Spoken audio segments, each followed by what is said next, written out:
Welcome to Sell Like You, the ultimate sales podcast that will teach you how to make sales your superpower, transform your mindset, and in doing so, explode your sales beyond your wildest dreams. I'm Harriet Meller, and over the last 17 years, I've helped hundreds of top companies around the world, including my own, make more money and qualify more leads using simple strategies that work. In this podcast, you'll learn how I generated over 10 million in annual sales, along with the sales techniques, processes, and tools that will work for you to generate more dream-aligned clients and scale your business beyond what you thought was possible. If you're sick of the boring, outdated, and pushy sales tactics of the past, you're in the right place. Let's dive in. Hello, and welcome back to the Sell Like You podcast with me, Harriet Meller. And today's episode is all about ChatGPT for sales. Now, we did an episode on ChatGPT a little while ago, and since then, a lot has changed, and I've been meaning to come to you with an updated episode, and a few people have actually asked me, so I thought, why not give the people what they want? So, ChatGPT in general, for business, for sales, I no longer need to educate on what ChatGPT is. I hope not. Either that or you're under a very large rock and have been for some time. So I'm going to assume we're up to speed in terms of what ChatGPT is. Now, there are many other options or versions of supported bots, Copy, etc., Copilot, Merlin. There are so many. There are too many to list, that's for sure. Now, I have been really drawn towards ChatGPT since it launched, and I now use the paid version. Now, this is a fairly new subscription. I'm talking in the last few weeks. And I've just found that after testing the Plus version, it really is very, very different to what you get on the free version. Now, when I've tried it before, I've not really noticed too much of a difference. However, now it is almost exactly what it is that I'm asking it for in the first response, in the first instance. And it provides additional resources and reporting and research from other websites that it does all by itself. So I don't have to ask it to go to certain websites. I can also plug in links and things like that. And what I found with the free version is that when I've done that, it's not necessarily scraped the information that I've wanted from those websites. So I now use the paid version. It's like $20 odd per month. And like I said, tested it, found that it really worked for me. Now I am still considering Copilot. Now Copilot is part of the Microsoft suite. We are a Microsoft business. We use it end to end. And I love integration. I think from my experience in selling tech is that we always want to lead with a technology that will support in integration, make it really simple to implement, make it really simple and easy to manage. And so therefore, I may change to Copilot in the future. And there's also a lot of integration opportunities for meetings, wrap-up emails, so on and so forth. So if you are using Copilot or considering Copilot or have something else that feeds in, and we've used read.ai before that goes into our meetings and will record, copy the notes, and also provide a summary along with any questions.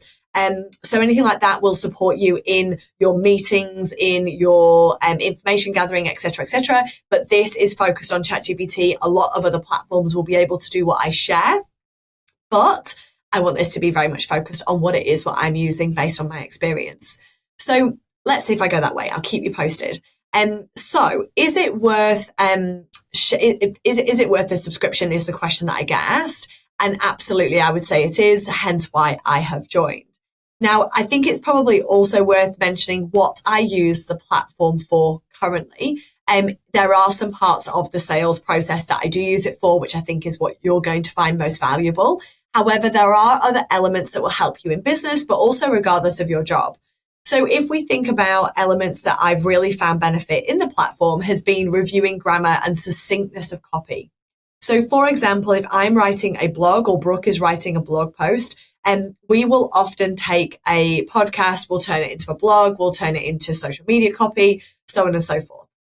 And what it allows us to do is that the show notes that you will read as part of this podcast, I write myself. And we don't use any ChatGPT or other to write them for us.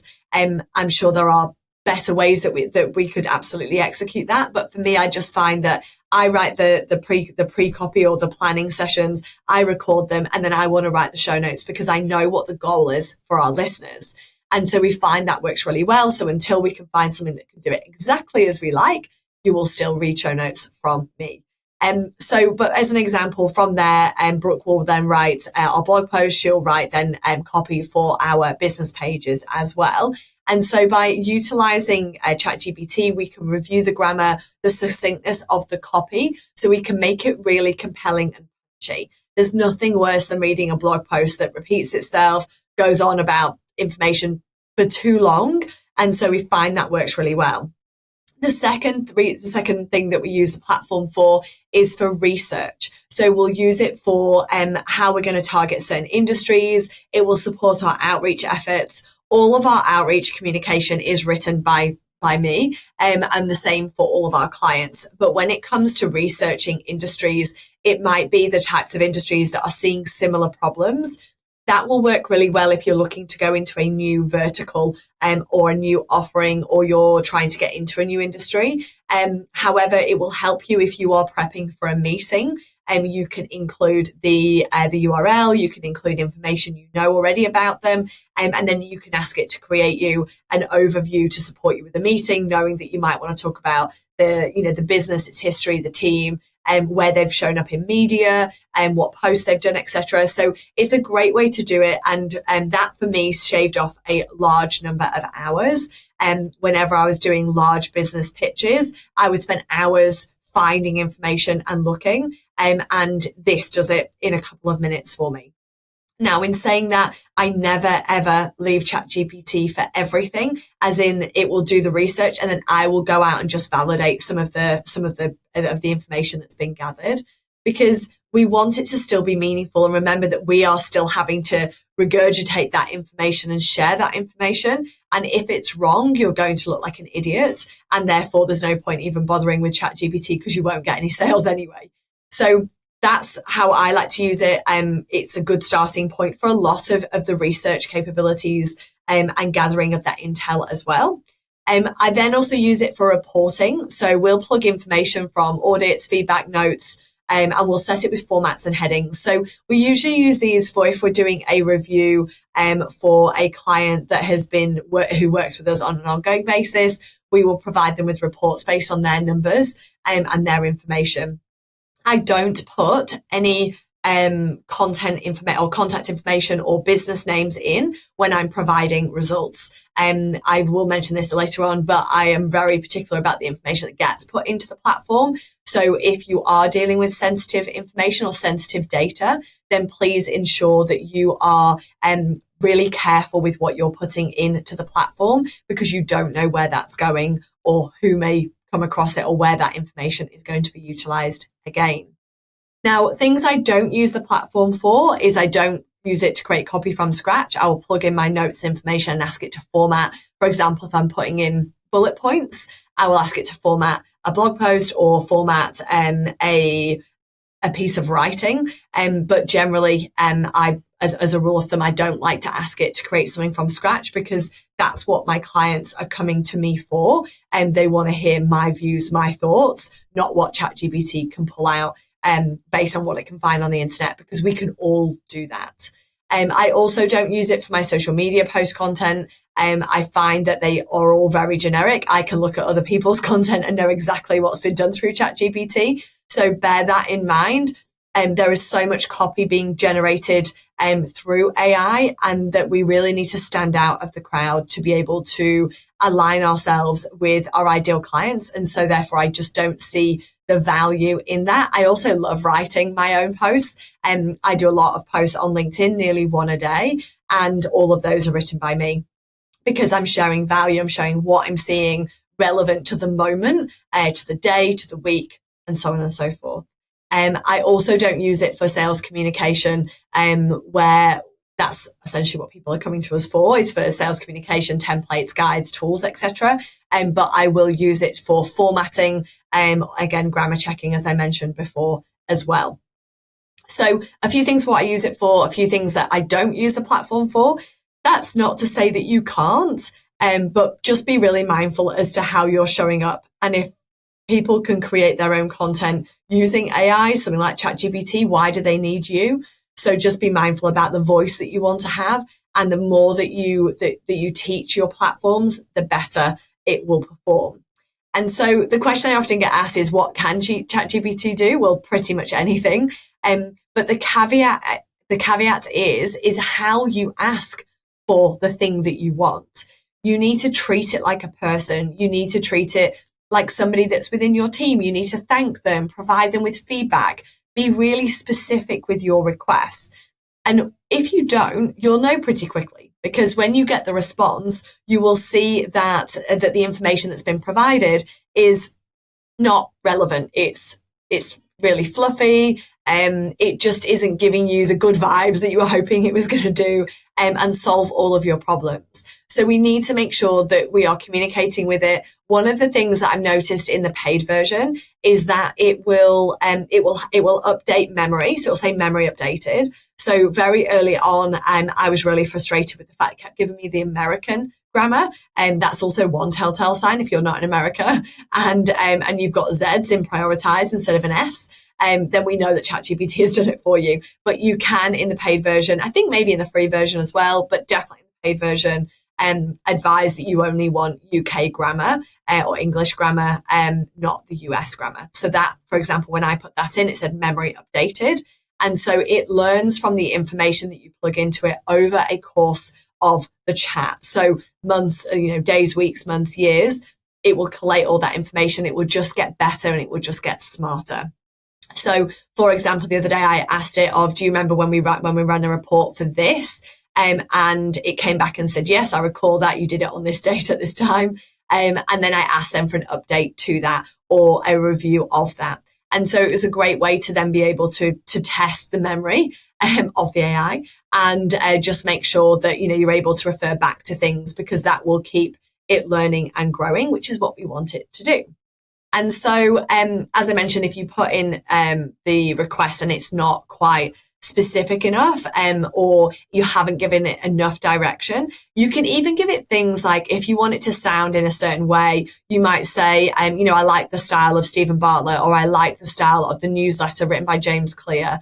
And it will then give you a format. As long as it can find the information online, it will give you a format, or you can copy and paste a couple of posts that you've seen and say, I really like the, maybe the language or the tone of those posts. And I'd like to see that in the content that I'm putting forward. So there's just a couple of ideas of how you can actually help bring it in up to date and up to speed, especially if you haven't been using it that long.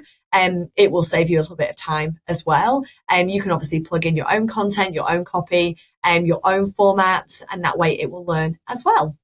So I thought I'd share an example of some copy that I asked ChatGPT to do for me. And I asked it to be, I copied in an email that we use for onboarding. And I asked it to be more compelling. Most of the questions I asked, or most of the requests, is compelling, succinct, help make our attendees excited, and make it a no-brainer to attend the session. I advised the number of emails, when we were going to send them, what program it was part of, and I copied the link in there as well. And what I found was that it was giving me great intel and information, and I was then able to then give it feedback. So, for example, I think of that one, it gave us a few options, and I felt like it was too many emails. So I then said, could we halve the amount of emails? Can we reduce the amount of information that's put in? How can we collate information together? And it does it for you. Once you've got the wording and the format that you like, you can then start to tweak and play with it as well. I also ask for feedback, and I ask about what they're seeing in other industries related to the task that I'm asking. So, for example, if you run a mastermind, you could ask it relatable information to do with other masterminds it's seeing success with. So you'll see what other people are searching. I asked what other people are searching in relation to another podcast episode, and I asked for some insights. So I've now got stats, percentages, collateral information that I can answer based on what the research has done. So coming back to one of the ways I use it is for research. And so as long as I give it enough information, as long as I give clear directions, as I mentioned, I'm finding the paid version pretty epic, and it provides me with information straight away that I can use. It certainly reduces hours in our week, especially on the administrative tasks, and therefore we love it. And therefore that's why we're going to continue to use it. So I thought I'd share with you 3 key areas that I believe it will help you to support in your sales process, in your sales outreach. And so the first one that I'm going to share with you today is around targeted research. I mentioned I use it for research, but targeted research for lead generation. Think about what is happening or understanding what is happening in their industry in relation to your offering will give you further insights. Now, I don't want you to negate the information you've got at your fingertips in your CRM, in your existing client database, because that's where your gold is. But if you are uncertain about what's happening in an industry, or you want to find other areas to pull in, especially if you're going after a new industry, then utilizing ChatGPT to do that. So if we think about stats, numbers, facts, insights is a great place to start. And you could use, this in your conversation of, I noticed this was happening in your industry. How does that impact you? It allows you to give more information and really show that you understand without having to spend hours reading news articles and blog posts. Now, as I mentioned earlier, I would recommend you do that additionally, but you therefore can reduce an hour worth of work and spend 10 minutes searching, as well as using the collateral that you found by asking ChatGPT. Now, the second in my 3 key tips for using ChatGPT for sales is a review of proposals, briefs, and conclusions. Now, as I mentioned, if you want to keep information private, then I wouldn't put company names in there. But without the company names, you can share collateral, intel, insights, numbers, reports, etc. So you may copy in all of the information that you've gathered, and you could then ask it to then write a brief or a conclusion. You may ask for it to write a conclusion based on the information that you've shared, and knowing that the 3 key areas for the client's objectives are, and insert them. You can ask it for it to be succinct. You can ask for it to be in a formal tone. You can limit words. You can limit, the amount of characters, and so on and so forth. And so you're able to then add in more references to do with their website or copy from the offering that you are putting forward. And so from there, it will give you a conclusion. And what you'll find, depending on what version and depending on what platform you're using, you will be able to then have a starting point or have a review of what you've already written. Or maybe you've got bullet points and you want to throw them in there. It feels like a lot of information you're having to put in, but in reality, it's 2 or 3 minutes of typing away, copying in information that you've already got to be able to allow you to then get further feedback or insights that you can then use in your business. And once you've got that, once you've got a format that works for your conclusion, you can do it every time. Now, the third and final key area that I believe that you can use this platform for to support you in sales is around reports. Now, reports could be reports back to your clients. For example, if you are an agency, you might be doing digital marketing, and you may have collateral in terms of the number of clicks, the number of impressions, the number of leads generated, the number of conversions. You can put all of that in and ask for it to generate you a report. Again, you don't have to put in the company name, your company name, the any specific insights you don't want shared. You can add them in after. You can add it. You can ask the platform to add a gap underneath a certain heading that you're going to plug in your own copy. Remember, you do not have to use it specifically as the information's been given. And my additional top tip is that you provide back anything that you've gone with. So for example, if it provides you with a report and you like the report, but you end up changing a couple of words in it, then you can then copy what it is that you've written, put it back into the platform and say, thanks so much for your insights or your recommendations. This is what we've gone with, and sent it through to the client. Again, think about how you would share that feedback with somebody in your team. We're doing the same thing on the platform for the best results. So the information that they're giving you is based on the information you're requesting. If you don't like it, then I would look at the requests that you've set, because I think there'll be more for you to do in that area. Be mindful of the copy that is being shared in the platform. Along with your organization's usage policy, there are so many policies now coming into play since ChatGPT has come along. So be really mindful as to what the rules and regulations are for your business so that you don't break any of them. And remember that ChatGPT and other platforms can make mistakes. It does actually have it on the bottom of the chat form. It's not always perfect, but it's a great way to save you time. It's a great way to give you some ideas. It's a great way to review or add value or provide you with a more succinct version of a long form of copy that you've got to make it shorter and more compelling.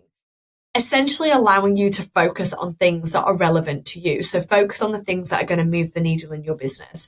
Focus on the things that are going to generate revenue for you within your team or support you in building a stronger pipeline. Remember, it's all about finding ways that work for you.